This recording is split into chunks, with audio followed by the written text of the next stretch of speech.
Should we watch this Jerks? Sure. I watched some stuff. I see that. You know what I watched?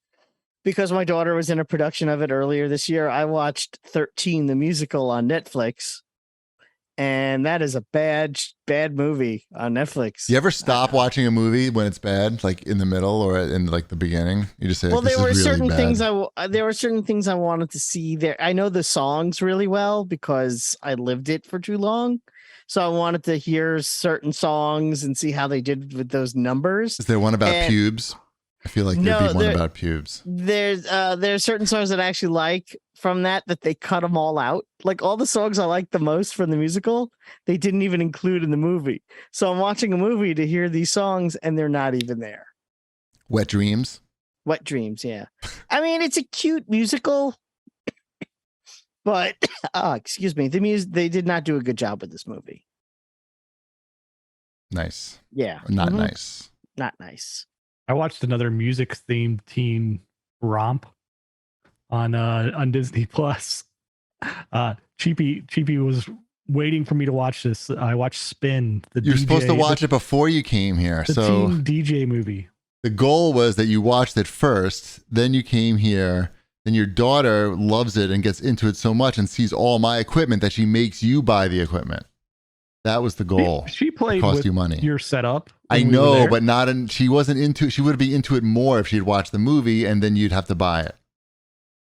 And that's my goal. I don't know. I think she'd just be just as interested in Indian food. Like the you have that too. The movie is about like a teenager that's working at her Indian father's restaurant that then gets into DJing, and that is the plot of this Disney original movie, and it's fine. It's does she rock the house? She does very well at the competition at the end. I don't want to spoil anything. Good. But does she scratch at all, or? Yeah. She's scratching and there's like this weird like 30 seconds of them like explaining how to DJ so that people would have any idea. Like it like goes like just like dips into the depth just enough of you saw that part. Like it's like, and you gotta match the beats. Yeah. And then use these knobs. You scratch up, you scratch down. There's some knobs here. Yeah. And then the samples. It's good. I'm sure the DJ industry really appreciated that. I'm sure they sold Pioneer probably sold a few extra units because of that movie. Sure, we'll go with that. So you haven't had to buy one yet? Is what you're saying? No, not yet. What is that, like $20 or so for that setup? You can get a very good one for like $250. Like good enough. And if you already have like a laptop that's just lying around, you need a laptop with the full experience. We've got laptops. Yeah. I don't know. It's fun. The problem is like you've got to have the time to do it. Like, sure, you're clearly taking lessons. I've taken one lesson. It's one of your passions. Yes. On my passion ladder. Yeah, your passion ladder. It's high on your passion ladder. So high. I don't know that it's ever going to be high on somebody's passion ladder at my house. Right. And then it takes up like you have a whole corner of your basement dedicated to this setup. It's compact though, and it's on a cart, so it can go in and out a little. I could compact it more if I had to.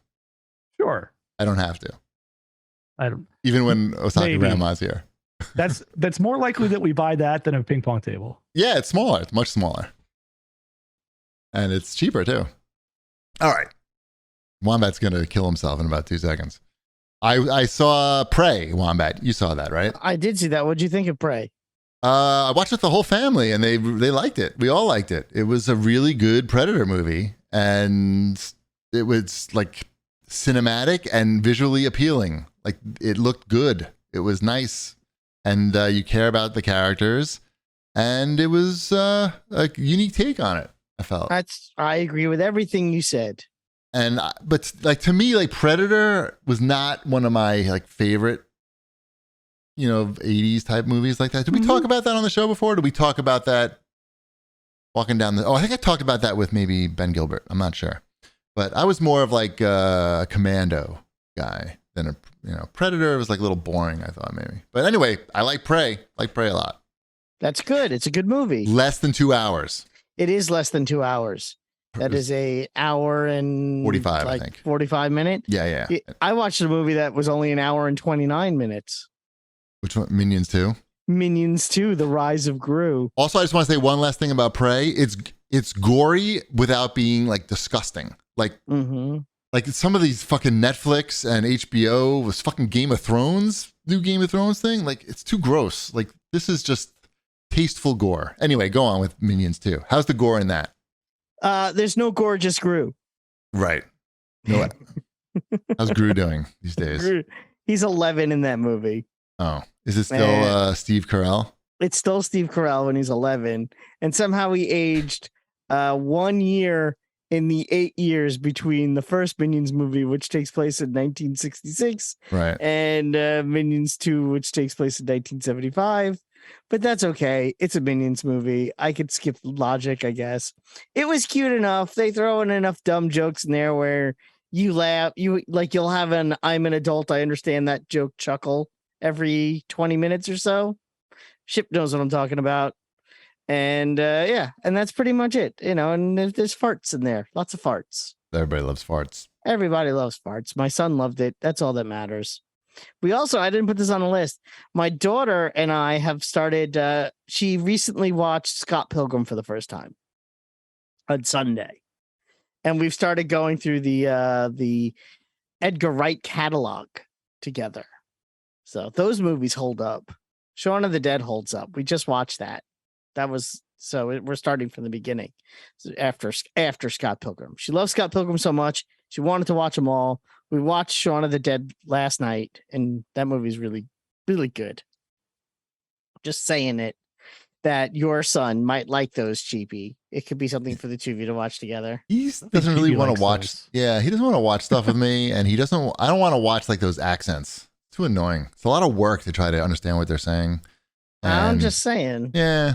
I have to work real hard to get him to watch something with me. No, I get it. Me too. It was the first movie my daughter has watched with me maybe in a year and a half, and Edgar Wright seemed to be the key.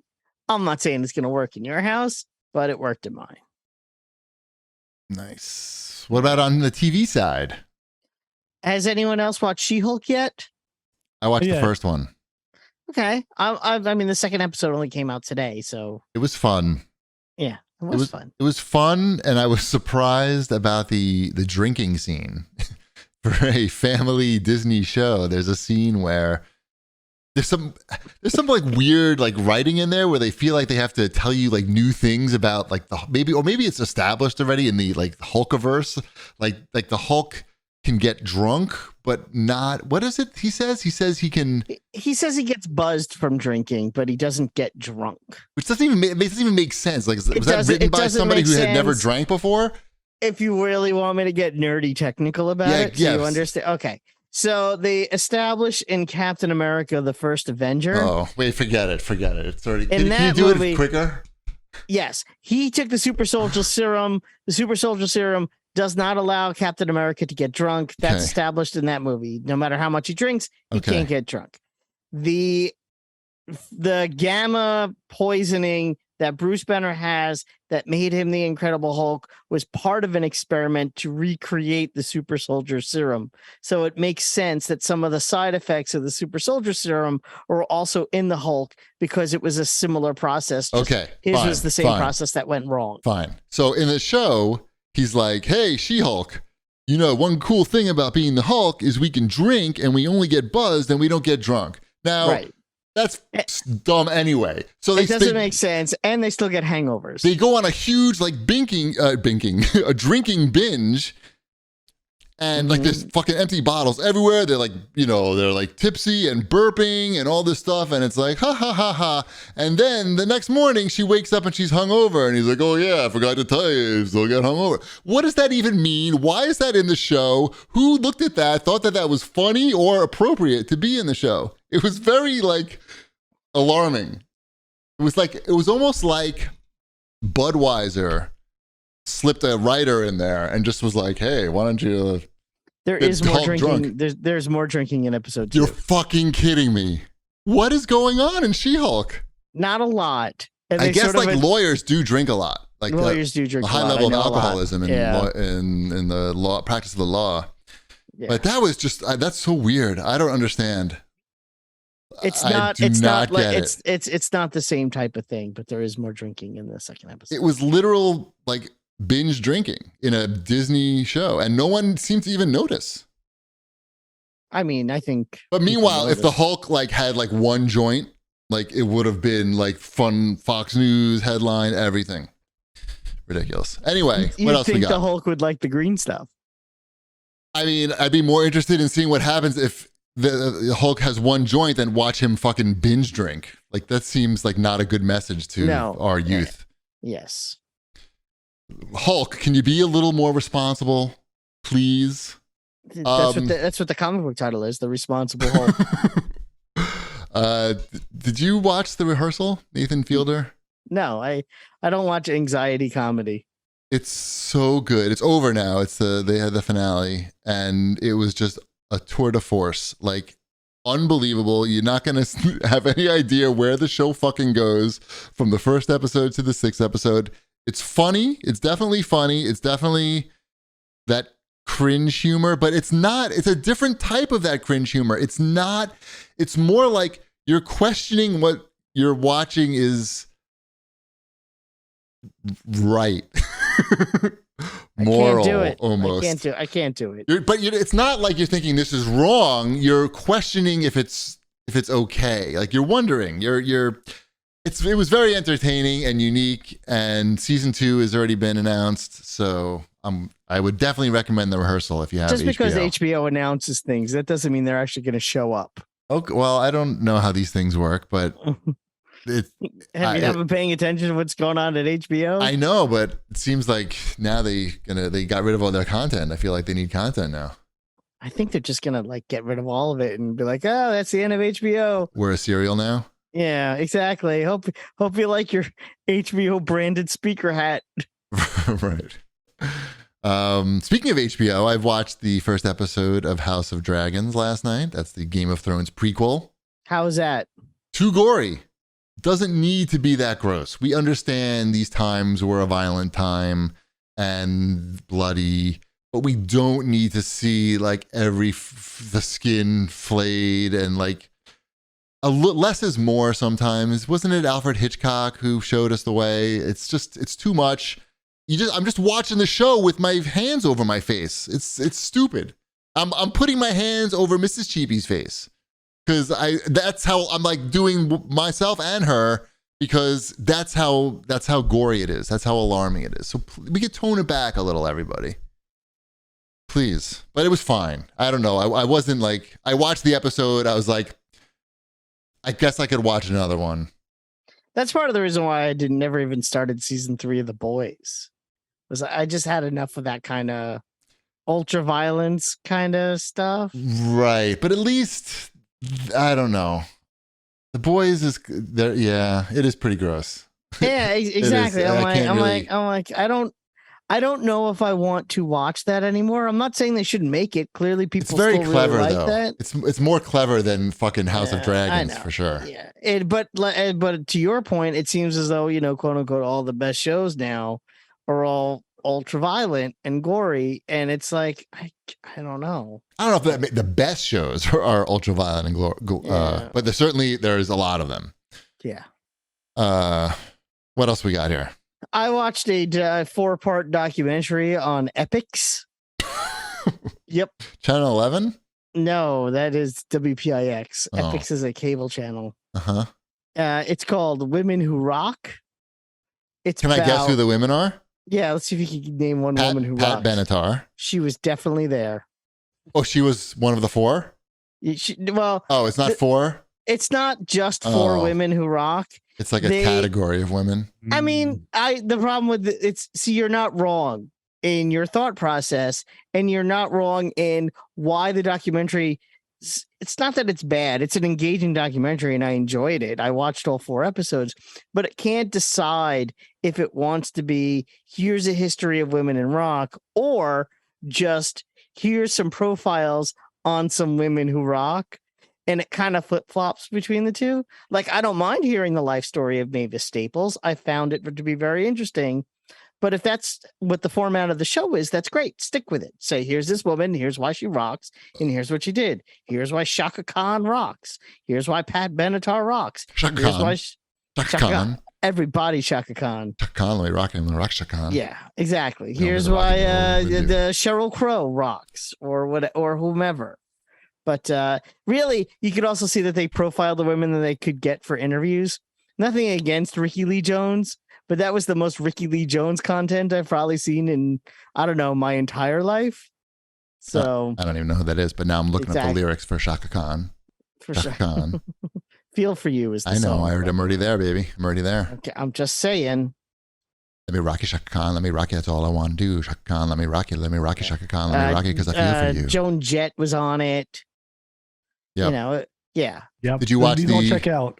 Yeah, Susanna Hoffs was on it. Okay, yep. Epic. They all The women who rock. are women who rock. These are all women I jerked off to on MTV. Great. Yeah, the guitar playing Wilson sister, not the singing sister. It's Nancy? No, Ann. Nancy?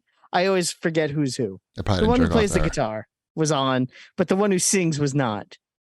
So I might have jerked off to the hot one. Does not rock? I guess she doesn't, or she just wasn't there for the interview process. Yeah, she just said no.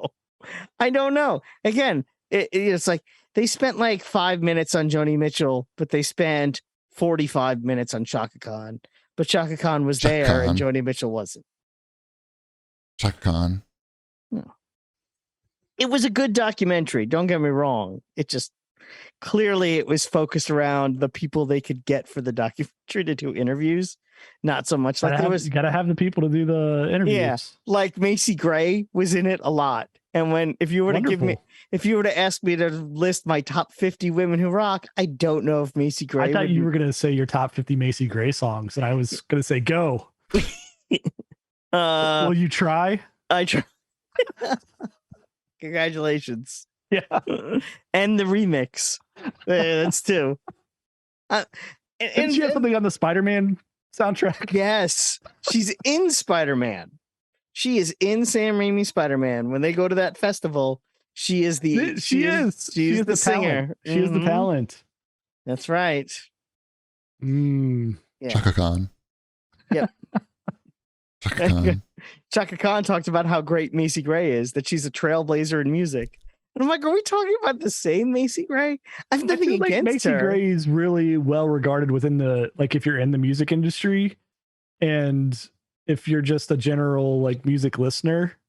Is it me? Am I just the one who doesn't know that Macy Gray has this long streak of hits that changed the music industry? Maybe she does. I think she makes music that musicians like, and then those musicians kind of build off of that. Those musicians do exist, right? I guess I'll take your word for it. It's nothing against her. She seems very nice. I don't dislike her in any way. I just, your documentary's called Women Who Rock. I expect, Tracy Chapman in it? No, exactly. No Tracy Chapman. There was no who else? Linda Perry? Yeah, no. You know what? I thought Linda Perry would be in it because she's probably one of the most important figures in the music business in the last 25 years, easily.